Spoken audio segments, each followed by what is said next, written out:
সেপ্টেম্বরেই বাংলাদেশের জার্সিতে খেলবেন ইংল্যান্ড প্রিমিয়ার লিগের ফুটবলার হামজা চৌধুরী। শুধু তাই নয়, মোহামেডানের মালির ফরোয়ার্ড সুলেমান দিয়াবাতে এবং বসুন্ধরা কিংসের ব্রাজিলিয়ান ফরোয়ার্ডে রবিনহোকেও বাংলাদেশের হয়ে খেলানোর বিষয়ে কাজ করছে বাফুফে।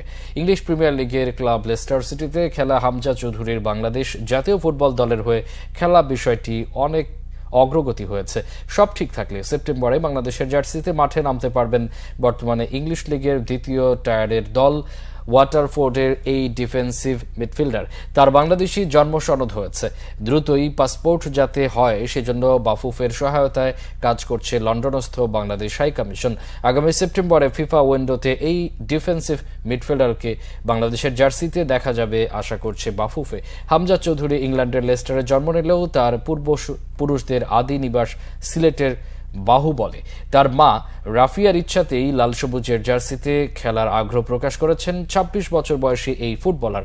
এদিকে মোহামেডানের মালের ফরওয়ার্ড সুলেমান দিয়াবাতে বাংলাদেশের হয়ে খেলার আগ্রহ দেখানোর পর তার বিষয়েও কাজ করছে বাফুফে। দিয়াবাতে দ্বৈত নাগরিকত্ব নিতে পারবে, তাই তার বাংলাদেশি পাসপোর্ট দ্রুত করার জন্য চেষ্টা করছে বাফুফে। পাসপোর্ট হবার পর ফিফার কাছে তার নাগরিকত্ব নিশ্চিত করার বিষয়ে আবেদন করতে হবে।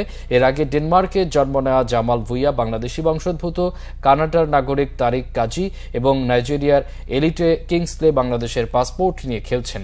এদিকে বসুন্ধরা কিংস এর ব্রাজিলিয়ান ফুটবলার রবসন রবিনহোকেও বাংলাদেশের হয়ে খেলানোর চেষ্টা করছে বাফুফে।